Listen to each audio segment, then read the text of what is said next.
Hello and welcome to this special episode of Political Theatre. In the next half an hour, we'll bring you all the important events that defined Indian politics in 2016, with the highlights being assembly elections in 5 states, political crisis in Arunachal Pradesh and Uttarakhand, and cabinet reshuffle by the Prime Minister. Some other issues, such as NDA government's decision of demonetization and surgical strike, courted controversy and led to pitched political battles both outside and inside Parliament.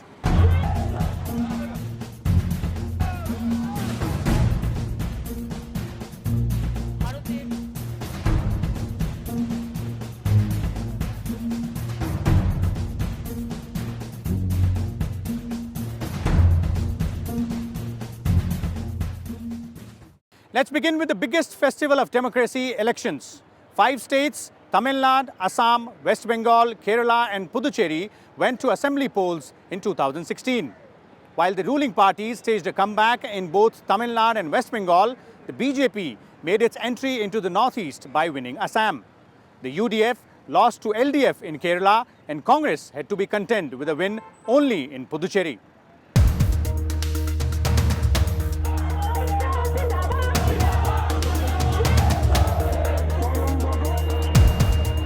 The high-stakes poll battles in 5 states saw the end of Congress rule in Assam, where it had scored a hat-trick in the last 15 years under Tarun Gogoi.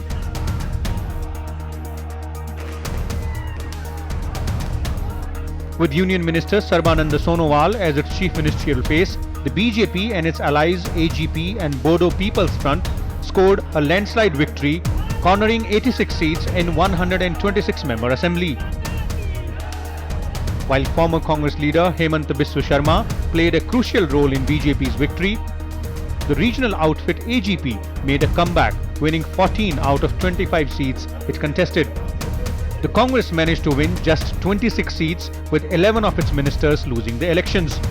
The AIUDF, led by Badruddin Ajmal, also secured 13 seats. Moi Sri Sarbananda Sonowale, Ishor Namot Hapot Khai Kau Je, Bidhi Dwara স্থাপিত ভাৰতৰ সংবিধানৰ প্ৰতি মই প্ৰকৃত বিশ্বাস আৰু অনুগত্য পোষণ কৰিম।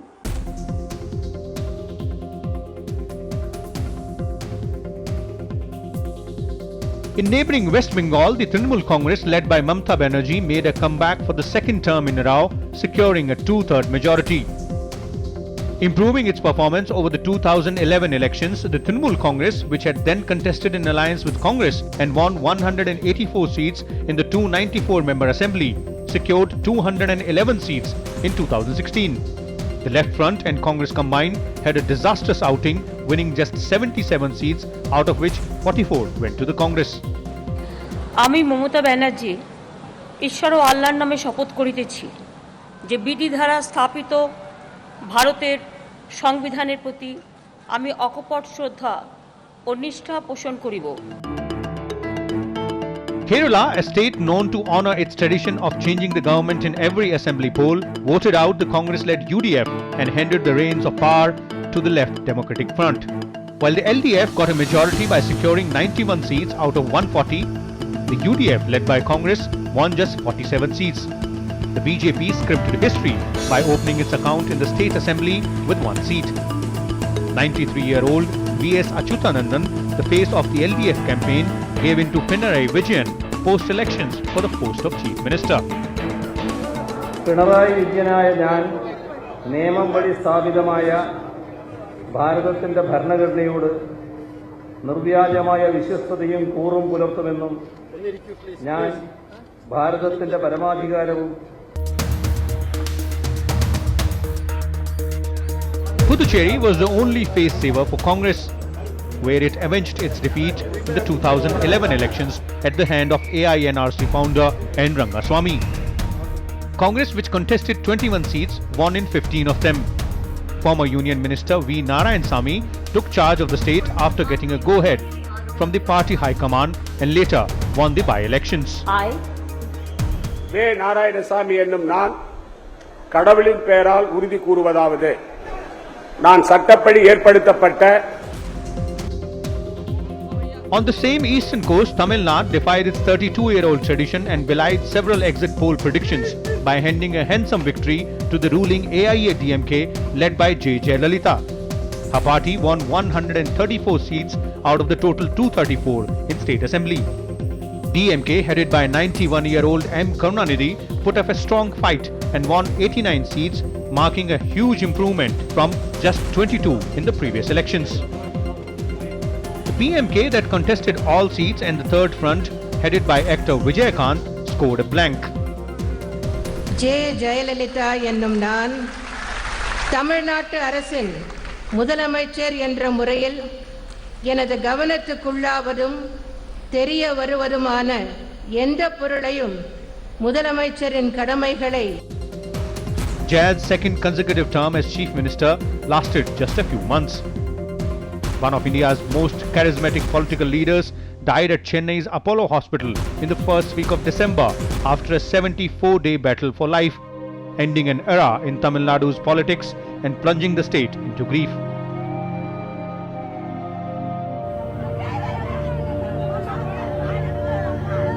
Jayalalitha confidant O. Paneerselvam took over reins of the state government as Chief Minister soon after her death. But elections were not the only battleground for the two main parties, Congress and BJP. Defections and flow tests in Arunachal Pradesh and Uttarakhand kept the pot boiling, and there were several twists and turns in the battle for seat of power in these two states throughout 2016.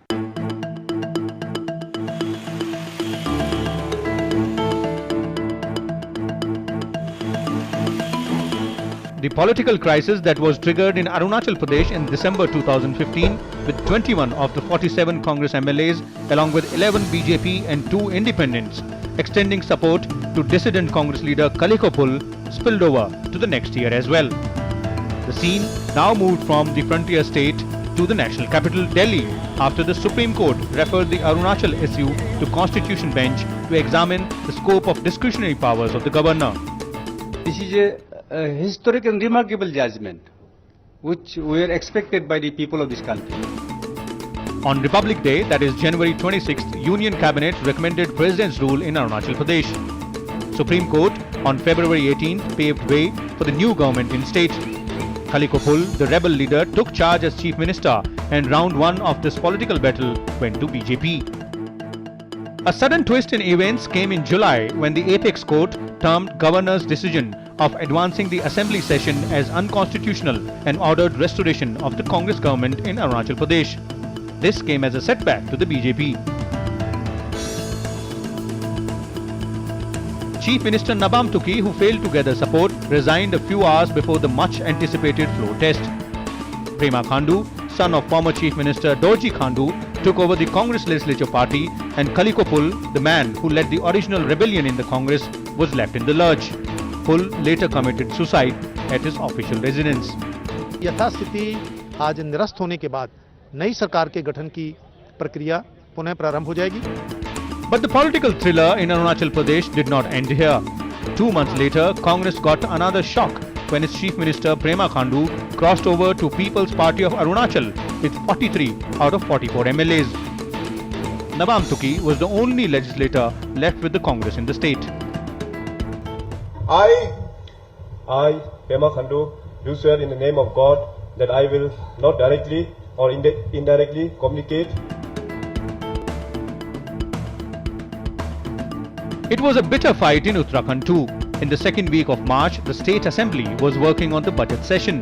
9 rebel Congress MLAs joined the BJP's demand to vote on appropriation bill and asked Speaker to admit their demand. Quoting his discretion, Speaker adjourned the Assembly and claimed the bill as passed by voice vote. पिछले 9 दिन से उत्तराखंड की सरकार हर रोज संविधान के प्रावधानों की हत्या कर रही थी. ये स्वतंत्र भारत में पहला उदाहरण है और एकमात्र उदाहरण है कि एक फेल्ड बिल को पारित घोषित कर दिया जाए. The governor asked the Chief Minister Harish Rawat to prove his majority in Assembly by March 28th as the Speaker issued notice to rebel Congress MLAs who decided to vote with BJP. The Prime Minister held a cabinet meeting on March 27th and Uttarakhand was put under President's rule. The Speaker disqualified 9 rebel Congress MLAs, and Chief Minister Harish Rawat moved High Court against imposition of President rule and convinced the court to order a floor test in Assembly on 31st March. धनबल सत्ता बल से निर्वाचित सरकारों को अबदस्त करने की कोशिश कर रहे हैं, तो उन लोगों के मुंह से इस तरीके के आरोप सुनना थोड़ा सा मुझे नागवारा गुजरा. After a protracted battle in the courts, the apex court ordered a floor test in Uttarakhand Assembly on 10th of May. Harish Rawat finally managed to secure a majority in the Assembly and resumed his role as Chief Minister, dealing a blow to the BJP. Let's take a short break here, and when we come back, we will tell you about some more political events and issues which left their mark in 2016. Welcome back. One of the most debated issues of 2016, which had far-reaching implications for individuals as well as the nation as a whole, was Prime Minister's decision to ban 500 and 1000 rupee notes on 8th of November. The nation came to a standstill, and what followed was chaos at ATMs, banks and inside the parliament as well. 8 नवंबर 2016 की रात्रि को 12 बजे से वर्तमान में जारी 500 रुपए और 1000 रुपए के करेंसी नोट लीगल टेंडर नहीं रहेंगे.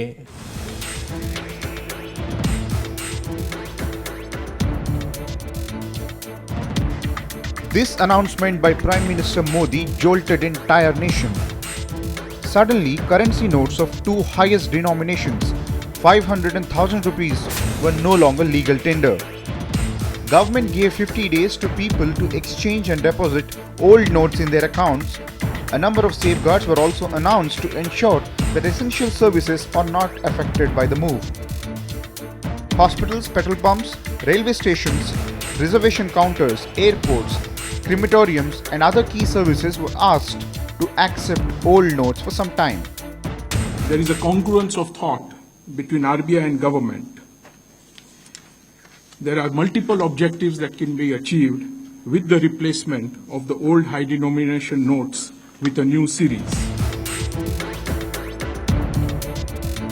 However, the panic had already gripped the nation, and queues at banks to exchange notes and at ATMs to withdraw cash grew longer with each passing hour.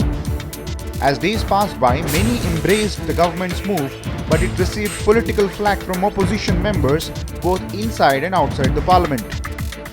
देश की जनता के सामने बहुत कठिन समय है. पूरा देश बैंक ब्रांचेस के सामने खड़ा हुआ है. कठिन समय है और उन सबको हमारी मदद की जरूरत है. In all these measures convinced me that the way the scheme has been implemented, it's a monumental management failure, and in fact it is a case of organized loot and legalized plunder of the government. In the face of opposition's mounting ire, Prime Minister, in an impassioned plea, urged people to support the move while asking them to bear pain for 50 days to help him deliver the India of your dreams. 50 दिन मांगे हैं, 50 दिन. 30 दिसंबर तक मुझे मौका दीजिए मेरे भाई. अगर 30 दिसंबर के बाद कोई मेरी कमी रह जाए, कोई मेरी गलती निकल जाए, कोई मेरा गलत इरादा निकल जाए, आप जिस चौराहे में मुझे खड़ा करेंगे, मैं खड़ा होकर के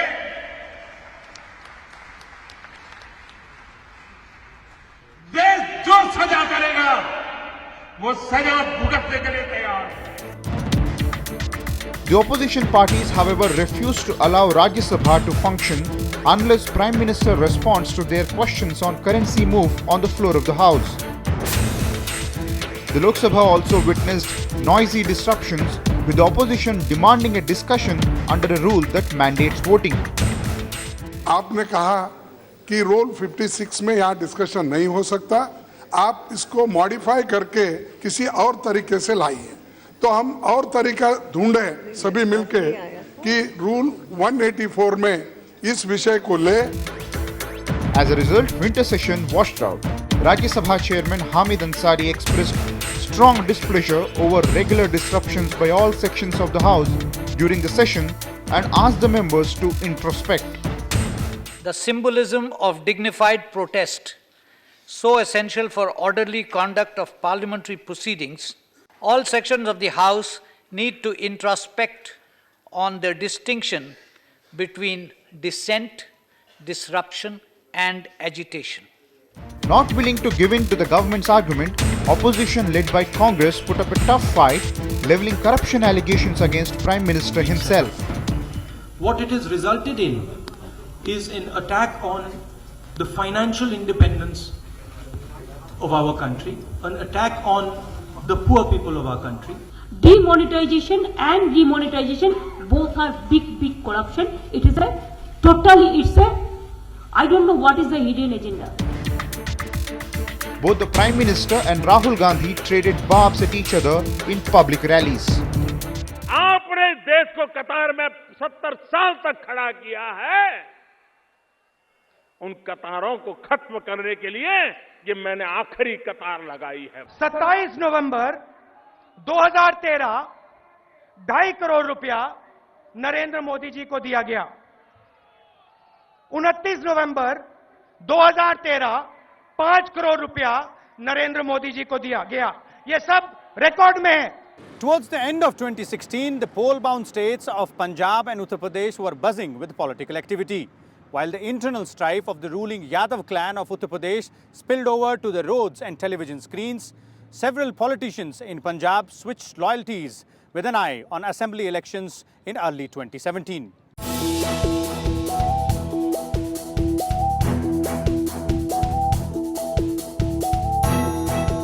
Trouble in Uttar Pradesh's first family emerged in August when Chief Minister Akhilesh Yadav thwarted his uncle and Cabinet Minister Shivpal's plans of merging Qaumi Ekta Dal with Samajwadi Party. This resulted in Mulayam Singh's brother Shivpal threatening to resign from the party. In a sudden turn of events, the second week of September, Shivpal replaced Akhilesh Yadav as SP's chief. Soon after, Akhilesh sacked his uncle from the cabinet along with some more ministers. The speculations were put to rest in November when Samajwadi Party chief Mulayam flagged off Akhilesh Yadav's Rath Yatra in the presence of the state party chief Shivpal Yadav in Lucknow. लोगों ने साजिश की, षड्यंत्र किया, गुमराह किया, जिसकी वजह से थोड़ा बहुत हम लोग डगमगाए हैं, लेकिन मुझे खुशी है नौजवानों पर कि जिस तरीके से नौजवान और आने वाले समय में समाजवादी विचारधारा को आगे बढ़ाने वाले लोग आए हैं, आने वाले समय में समाजवादी सरकार होगी। Another round began in the last few days of the year over ticket distribution, while Mulayam snubbed his son and Chief Minister by announcing a list of 325 candidates without Akhilesh Yadav's name in it. A day later, Akhilesh took his father head-on by releasing his own list of 235 candidates for the next assembly polls. एक 4200 को रावपाल ने आदर में रहकर के बातचीत की है। इतना डेमोक्रेटिक सिस्टम किसी पार्टी में नहीं है कि हर उम्मीदवार से बात की हो। Other political players too geared up for assembly polls in Uttar Pradesh. Rahul Gandhi launched a month-long Kisan Yatra from Rudrapur in the state's district and met farmers and collected their demands. Spanning over 2,500 kilometers, the Yatra covered 39 districts and 55 Lok Sabha constituencies. मैंने हिंदुस्तान के प्रधानमंत्री को कहा, आप हिंदुस्तान के किसान का कर्जा माफ करो। सवाल का जवाब नहीं दिया। Launching her party's campaign for the upcoming polls, BSP Supremo Mayawati also addressed public rallies. जब उत्तर प्रदेश में बीएसपी के हाथ में सत्ता आई, तो जो कार्य पूर्व की सरकारों ने आप लोगों को अपने पैरों पर खड़े करने के लिए नहीं किए थे, आपको सुरक्षित रखने के लिए नहीं किए थे, आपको मान और सम्मान की जिंदगी व्यतीत करने के लिए नहीं किए थे, तो वो कार्य बीएसपी की सरकार ने अपनी चारों हुकूमतों के दौरान करके दिखाया है। BJP President Amit Shah addressed Parivartan rallies in the state in addition to public meetings addressed by Prime Minister. नोटबंदी के फैसले के कारण इस देश में कालाबाजारी करने वाले, आतंकवाद फैलाने वाले, नक्सलवाद फैलाने वाले, फर्जी नोटों का व्यापार करने वाले, ड्रग कारोबारी सारों के सारों को मोदी जी ने एक ही कलम से दुरुस्त कर दिया। Punjab also witnessed hectic political activity in the run-up to the assembly polls. Navjot Sidhu resigned from his RS seat and launched his new party Awaz-e-Punjab. However, few weeks later, the new outfit withered away with Bayani brothers joining AAP. Sidhu himself had several rounds of dialogues with both AAP and Congress, and in the end, his wife, a sitting BJP MLA, joined Congress, with Sidhu yet to make a formal announcement. There were some other major issues and events which gripped the attention of the people in 2016 and generated political controversy, such as the arrest of JNU Students' Union President Dahiya, the surgical strikes by Indian Army, and the agitation for reservation by Jats, Marathas and Patels.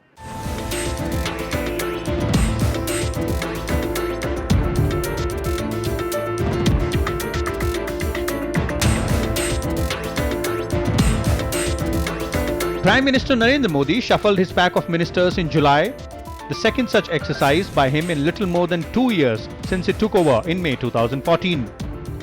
The cabinet reshuffle and expansion saw a number of Dalit and OBC leaders getting ministerial positions, apparently with an eye to the assembly elections in Uttar Pradesh and Uttarakhand in 2017 and Gujarat later on. Among the prominent changes, Smriti Irani was shifted to the less important Textiles Ministry, while Prakash Javadekar, who was elevated to the cabinet rank, got the HRD Ministry. Finance Minister Arun Jaitley shed the Information and Broadcasting portfolio, which went to M. Venkaiah Naidu, who in turn was relieved of Parliamentary Affairs portfolio. Anant Kumar was given additional charge of Parliamentary Affairs.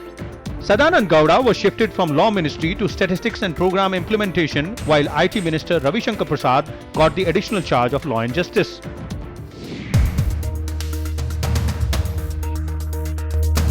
Jawaharlal Nehru University in Delhi became the ground for a conflict between central government and student union leader Kanhaiya Kumar, who was arrested by Delhi police in February. A protest march held in JNU campus to commemorate the hanging of Parliament attack convict Afzal Guru reportedly witnessed anti-India sloganeering. Student union leaders belonging to the ABVP demanded expulsions of students who went ahead with protests despite withdrawal of permission by the university. Home Minister Rajnath said strongest possible action will be taken against those involved in raising anti-India slogans. Soon, President Kanhaiya Kumar was arrested, sparking a massive outrage among students. He was remanded in a 3-day police custody by a Delhi court in sedition case after police claimed that he raised anti-India slogans during the event. Court proceedings and parallel investigations on the matter continued for 2 months. In March, the Supreme Court transferred the case to Delhi High Court, which granted Kanhaiya Kumar 6 months interim bail. On March 3rd, he returned to campus after leaving Tihar jail. Crisis also hit the Jammu-Kashmir Valley hard in 2016, resulting in political turmoil over the death of Mufti Muhammad Saeed in the first week of January. The transition and change of guard at the Chief Minister's chair created political vacuum. Delays in forming the next government created furor. A host of delegations of BJP, PDP met for 2 months to finalize the government. Finally, Mufti Muhammad Saeed's daughter Mehbooba Mufti was sworn in as the new Chief Minister of the state. Major protests broke out across the valley in July after Burhan Wani, a banned terrorist of Hizbul Mujahideen, was shot dead by security forces in an operation. Fighting intensified between protesters and security forces. Government suspended Amarnath Yatra. Curfew was imposed. Several jawans of the army and paramilitary forces were also injured or lost life in stone pelting. The crisis took a violent turn in the next 2 months, led to 100-day Bandh, halting life in the state, hitting hard on economy and tourism. School children suffered the most, losing their whole academic year. Prime Minister urged army to exercise absolute restraint and to ensure that civilians are not harmed. Opposition parties created furor in parliament during the monsoon session and pressed for a suitable action to bring back peace in the valley. An all-party delegation led by Home Minister Rajnath Singh, seeking to end the turbulence in the Kashmir Valley, returned with no breakthrough after separatists refused to meet the MPs. Finally, the curfew and other restrictions imposed in the valley relaxed and the life limped back to normalcy towards the end of the year.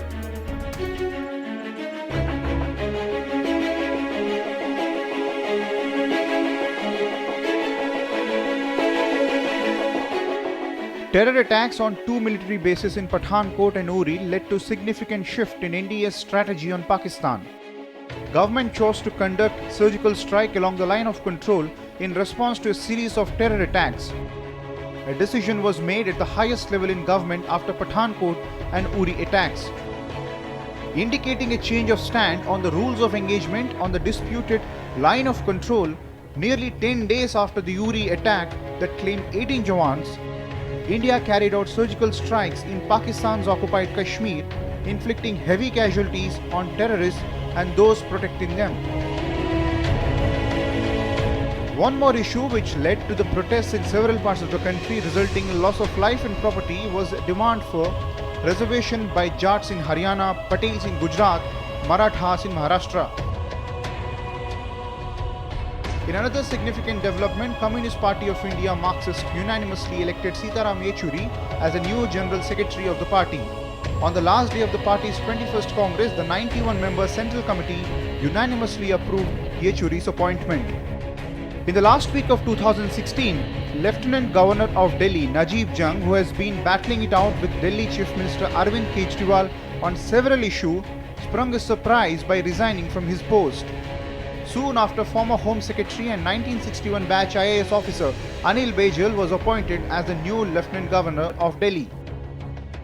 So this was a quick recap of major political events of 2016, with some of them setting the stage for the upcoming political battles, and with several political controversies refusing to die down with 2016, there is definitely a lot to watch out for in 2017. A very happy New Year on behalf of our entire team. Keep watching Rajya Sabha Television.